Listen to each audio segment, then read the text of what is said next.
Recently named the state crustacean, Dungeness crab has been harvested on the Oregon coast since 1889. In recent years, seasonal landings have been as high as 33 million pounds. These days, the crab fishery is the economic backbone of Oregon's commercial fishing industry. The record landings, after decades of harvest, make Oregon's crab fishery a model of sustainability. Commercial harvest begins in early December when crabs are in prime condition. That's also when winter storms lash the Oregon coast. So, fishing for crab can be dangerous, a time of anxiety for fishing families. That's when the presence of the Coast Guard is especially appreciated. Most of the crab is harvested during the first 8 weeks of the season. That's when pots often rise to the surface full of crab. By early spring, catch rates taper off and fishermen shift to other fisheries. During the summer, harvest limits on crab deter fishing effort, which minimizes the handling of crabs during the molting period when the shells are soft. During the regular season, fishermen are not restricted in how much crab they can catch, but they can only retain adult male crabs that are at least 6 1/4 inches across the shell. Undersized male crabs, and all female crabs, are returned to the ocean to ensure healthy stocks for future harvests. The 3 S's management system, size, sex, and seasonal restrictions, has worked well. The harvest method is very targeted, resulting in little or no bycatch mortality.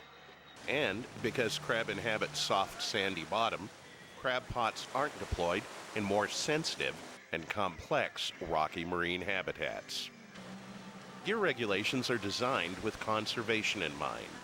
Each crab pot has 2 escape rings, so females and undersized males can exit the pot. Pots also must have a biodegradable component, so if pots get lost during winter storms, trapped crabs can get out, virtually eliminating ghost fishing. In 1996, with the support of the fishing industry, Oregon imposed a system of limited entry to minimize overcapitalization of the fleet. No more than 429 vessels participate in the fishery. And in 2006, strict pot limit regulations went into effect. That significantly reduced the number of pots in the ocean. Today, the most any fisherman can fish is 500 crab pots per season. Oregon's Dungeness crab fishery continues to make the good choice category in all published guides that help consumers make environmentally friendly purchasing decisions.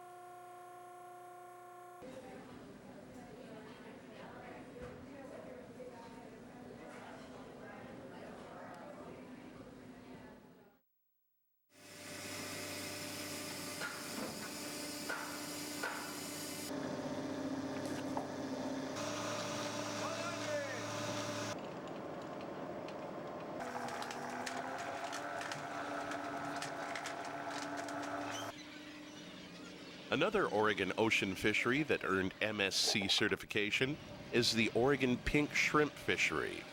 It's one of 3 shrimp fisheries in the world to receive MSC certification. The Oregon pink shrimp fishery began in the 1950s.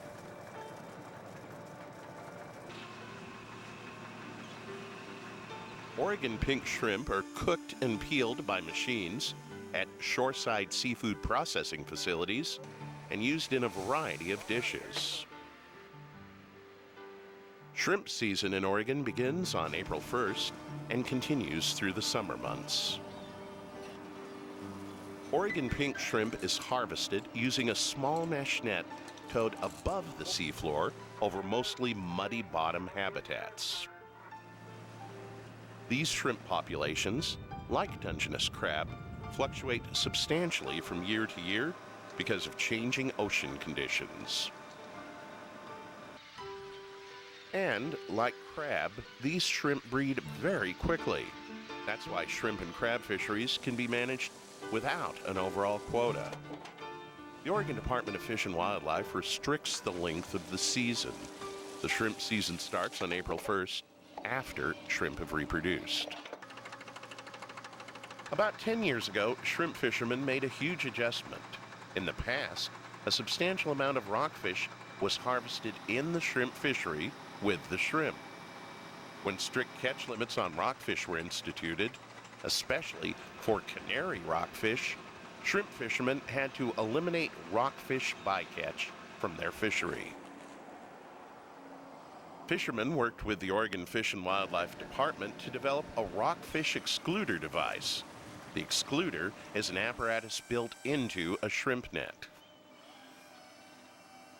Both the shrimp and fish come back into this part of the net. Shrimp are small, the pink shrimp we catch in Oregon, and they fit through these rails, and they don't swim very strong. So consequently, the water pressure and the shrimp go right through here.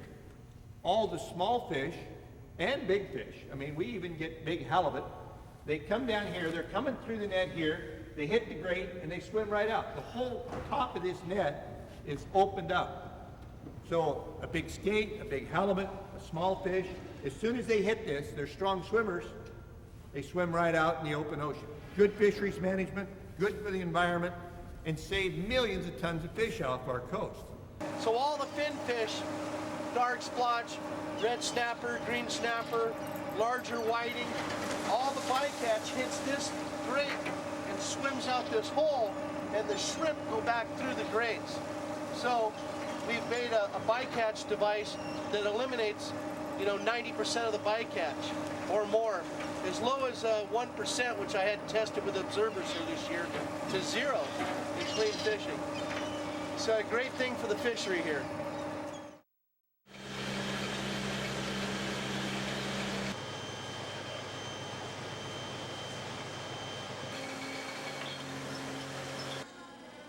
Most Oregonians have no idea there's a major fishery for Pacific whiting off Oregon.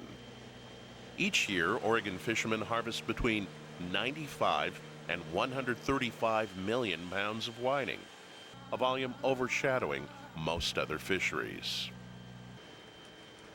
Each year, enormous schools of adult whiting migrate past Oregon from Southern California to Canadian waters. Many juvenile whiting stay off the Oregon coast to feed year-round. Whiting is harvested using midwater trawl nets towed above the ocean floor.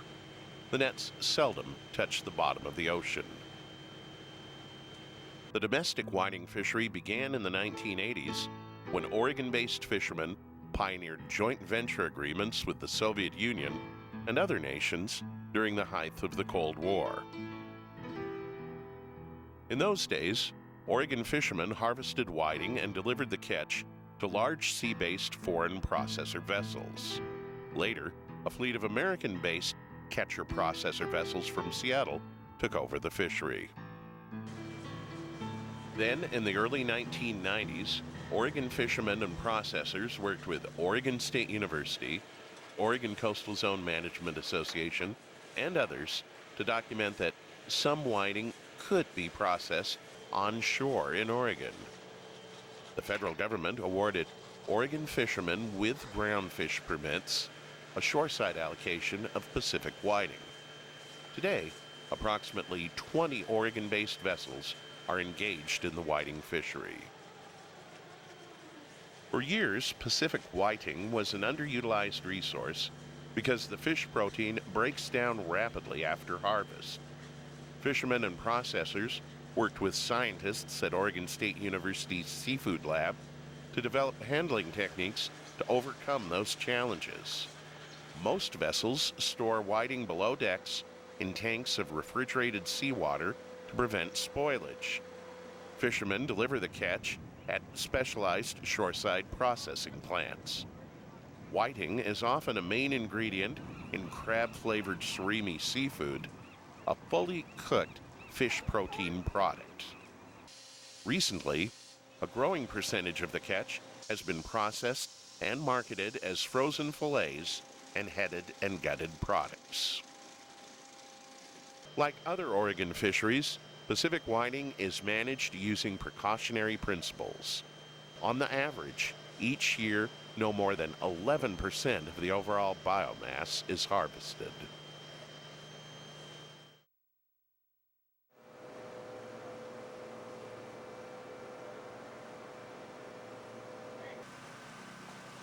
Another major ocean fishery in Oregon, based largely in Astoria, is the West Coast sardine fishery.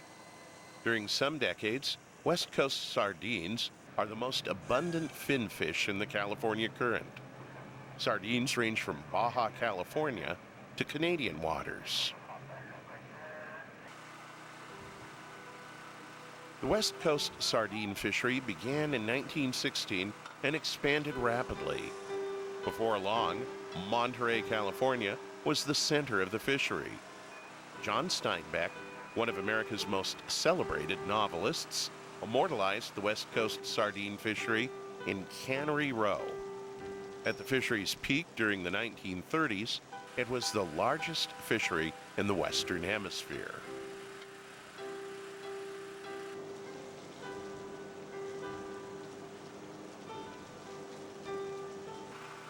The sardine fishery crashed in the 1940s.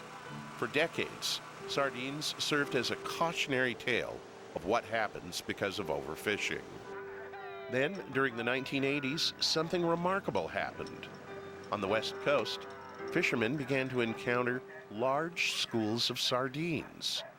During the 1990s, warmer seawater temperatures enveloped the continental shelf. Sardine stocks grew at an astonishing rate of 27% each year. These same ocean conditions drove down the abundance of wild coho salmon. Today, 16 vessels fish for sardines, and, like other Oregon fisheries, precautionary management principles apply. Each year, only 10 to 11% of the sardine biomass is harvested. Fishermen, processors, and pilots in spotter planes looking for schools of fish keep logbooks. Today's sardine fishery is nothing like the fishery described in Cannery Row. And today, scientists better understand the extreme natural fluctuations of sardine populations. Scale samples found in sediment cores retrieved from the ocean floor provide 1,500 years of data. Periods of sardine abundance occur approximately once every 36 years, and recovery cycles occur approximately once every 30 years.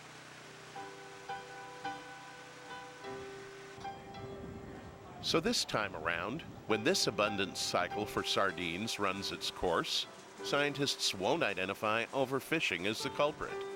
They'll know it's Mother Nature doing her thing.